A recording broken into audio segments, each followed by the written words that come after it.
अस्सलामुअलैकुम, welcome to Farooqui vlogs.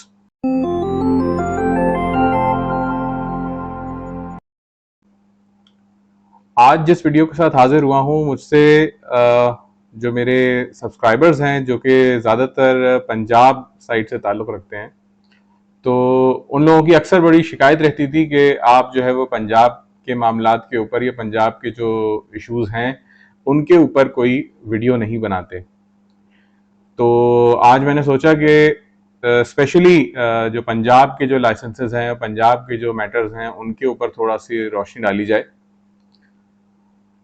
मेरे जो वीडियोस होते हैं वो normally Sindh arms rule, Sindh arms act इससे रिलेटेड होते हैं, लेकिन आप ये ज़रूर याद रखिए कि पूरे पाकिस्तान में जितने भी आर्म्स रूल हैं, आर्म्स एक्ट्स हैं, वो बहुत ज़्यादा सिमिलर इन नेचर हैं, एक दूसरे से बहुत ममासलत रखते हैं। और अगर आपको एक खित्ते का कानून मालूम है तो आपको मुश्किल नहीं होगी कि आप दूसरे किसी सूबे के जो कानून हैं उसको याद ना कर सकें। आपको आराम से वो रूल्स और प्रोसीजर्स आपको जो हैं वो पता होंगे। हाँ, कहीं कहीं कुछ सेक्शंस के नंबर्स और कुछ सेक्शन के जो तरतीब है उसमें थोड़ा बहुत फर्क है। इसकी एक एग्जांपल मैं दे सकता हूं। एक मशहूर सेक्शन है 13D का। 13D का जो सेक्शन होता है उसमें जब गैर कानूनी असलहा पकड़ा जाता है या इस तरह के असलहे जो कि जिसकी एक्सप्लेनेशन नहीं दे सकता कोई शख्स, उसके पास से कॉन्फिस्केट होते हैं, तो उसके ऊपर 13D का कानून अप्लाई होता है। तो सिंध में जो है वो ये कानून है 23(1)A। इस तरह से हो गया, थोड़ा सा उन्होंने कवानीन में थोड़ी सी एडिशन कर दिए हैं, थोड़े से सेक्शंस में एडिशन कर दिए हैं, तो इस वजह से वो थोड़ा सा तब्दील है। लेकिन ज्यादातर मुल्क में ये 13D ही कहलाता है। गैर कानूनी असलहे की कॉन्फिस्केशन जब होती है तो ये 13D कहलाता है। तो अब ये तमहीद काफी हो गई। तो आज के वीडियो का जो टॉपिक है वो मैं आपसे डिस्कस कर लेता हूं। आज के वीडियो का टॉपिक जो है वो पंजाब में जो फीस का इंक्रीज हुआ है और वो हालिया आपकी जो निगरां हुकूमत है उसने ये काम किया है कि वो इंक्रीज कर दी है फीसेस, जो कि मैं समझता हूं कि बहुत ही अननेसेसरी है और वहां के लोगों के लिए बहुत ही ज्यादा तकलीफ का बायस बन रही होगी ये चीज।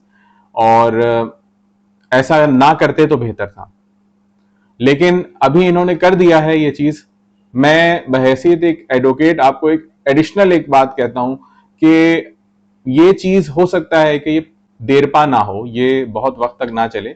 निगरान हुकूमत जब जाएगी और परमानेंट जो भी सेटअप आएगा, हुकूमत आएगी, तो उसके पास पूरा इख्तियार होगा कि वो इन फीसेस को रिवर्स कर दे या इनको जो है वो वैसे ही रहने दे, या उनकी प्रोरोगेटिव होगा। और चूंकि सिविलियन जब हुकूमत आती है, कोई प्रॉपर हुकूमत सेटअप आता है, तो फिर जाहिर है वो आवाम से किसी दर्जा कनेक्टेड होता है, तो वो जो है यकीनन आवाम की तकलीफ को महसूस करते हुए इस चीज़ को कम कर सकता है। और लोग अगर पिटिशंस करेंगे, ये चीज़ करेंगे, तो इंशाअल्लाह ताला ये चीज़ कमी की तरफ आ सकती है। मैं ये रिक्वेस्ट बाकी सूबों के लोगों से भी करूंगा, जो हुकूमतें हैं और इदारे हैं, कि वो ऐसी चीज़ ना करें तो बेहतर है। क्योंकि इसका वजह यह है कि ये जो असलहा है, जो लाइसेंस्ड असलहा होता है, ये कोई भी गैर कानूनी एक्टिविटी में इस्तेमाल नहीं होता। आप देख सकते हैं जितने भी क्रिमिनल मैटर्स आते हैं उसमें गैर कानूनी असलहे तो इस्तेमाल होते हैं, लेकिन कानूनी असलहे से कोई गैर कानूनी काम होने के चांसेस बहुत ही यानी आटे में नमक के बराबर होते हैं। बहुत ही यानी कि नेग्लिजिबल आप नंबर्स उन्हें कहेंगे, क्योंकि वो जानता है कि वो हर चीज उसकी ट्रैक हो रही है। जब असलहा उसका लाइसेंस्ड है तो वो लेजिटिमेट पर्पस के लिए लिया गया है।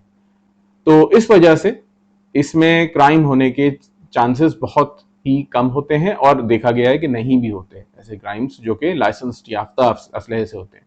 तो गैर कानूनी असलहे पे पाबंदी लगाएं, उसके जो है वो कला कमा करें उस चीज का कि वो मामलात ना बढ़े आगे और गैर कानूनी असलहा आसानी से अवेलेबल ना हो लोगों को। लेकिन कानूनी जो असलहा रख रहे हैं उन्हें कम से कम फैसिलिटेट किया जाए और ट्रेंड करके उन्हें असलहा लेने की इजाजत होनी चाहिए। एक लेजिटिमेट शहरी को, एक कानूनी तौर पे पाकिस्तानी जो है, उसको असलहा खरीदने और इस्तेमाल करने की पूरी इजाजत होनी चाहिए। आदतन मेरी तमहीद काफ़ी लंबी हो गई, लेकिन वीडियो को बाकायदा शुरू करते हैं। तो आज के वीडियो में जो टॉपिक है वो लाइसेंस की फ़ीस जो पंजाब में इंक्रीज़ हुई है उससे रिलेटेड है। तो जो पहले लाइसेंस हासिल करने की जो फ़ीस थी वो थी 10,000 रुपए, और अब उसको कर दिया है 50,000। लाइसेंस की फ़ीस जो लेने का तरीक़ेकार है, इंडिविजुअल के लिए नॉन प्रोहिबिटेड बोर का लाइसेंस अगर वो लेगा तो उसके लिए जो 10,000 फीस हुआ करती थी अब वो कर दी है 50,000 रुपए। अब यही लाइसेंस जब वो लेने के बाद रिन्यू कराएगा तो रिन्यू कराने के लिए पहले होता था साल का 1,000 रुपया, अब वो फीस हो गई है 5,000 रुपए। ये तकरीबन 400-400% बढ़ा दिया गया है फीस को, और यानी कि अच्छी खासे इंक्रीज है। सालाना भी 5,000 रुपए आज के दौर में यानी कि किसी एक इंसान के लिए मुश्किल क्रिएट कर सकते हैं। इसके अलावा जो ऑल पाकिस्तान की जो फीस थी, इसके अंदर तो बहुत ही होशरुबा इजाफा है। जो ऑल पाकिस्तान कराने की फीस होती है किसी भी लाइसेंस को, जो पहले 5,000 हुआ करती थी, अब उसे 1,00,000 रुपए कर दिया है। 1,00,000 रुपए ऑल पाकिस्तान लाइसेंस के लिए, ये बहुत ही यानी कि होशरुबा है, और इसका कोई जाहिरी तौर पे कोई सेंस भी नहीं बनता है कि इतनी ज्यादा फीस क्यों कर दी गई है ये। इसके अलावा डुप्लीकेट लाइसेंस जो हासिल करने की जो फीस होती है, अभी मैं आपको जो चीजें बता रहा हूं वो सिर्फ इंडिविजुअल से रिलेटेड है, इसके अलावा कंपनी और डीलरशिप के वो अलग है। तो डुप्लीकेट लाइसेंस हासिल करने की जो फीस है वो जो है पहले 1,000 हुआ करती थी आपको डुप्लीकेट लाइसेंस हासिल करने के लिए, अब वो भी 5,000 रुपए। तो ये वो फीसेस हैं जो कि इंडिविजुअल लाइसेंसेस से रिलेट करती हैं।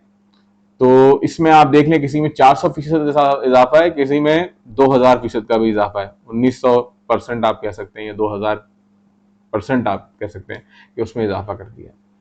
ये बिल्कुल ही अनएक्सप्लेनेबल है, क्यों किया गया है वो करने वाले जाने, और निगरान हुकूमत ये कर रही है तो फिर अल्लाह ही हाफिज है।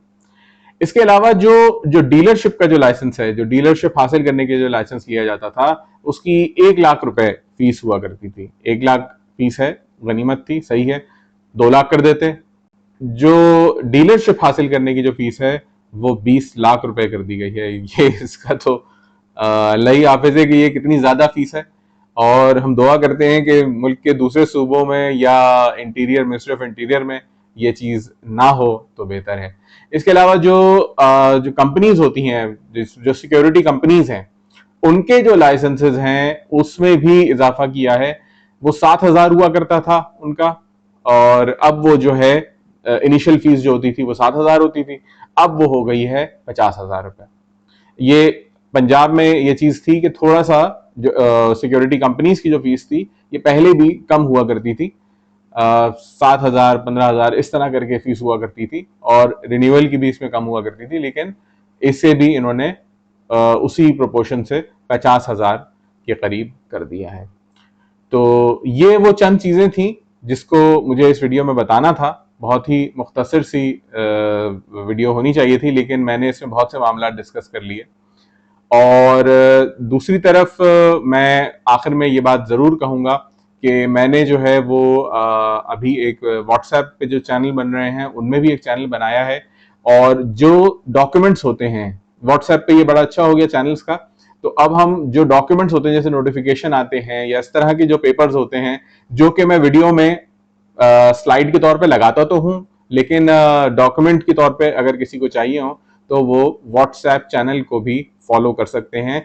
लिंक मैं उसका डिस्क्रिप्शन में डाल दूंगा, आप जरूर उसको फॉलो कीजिएगा।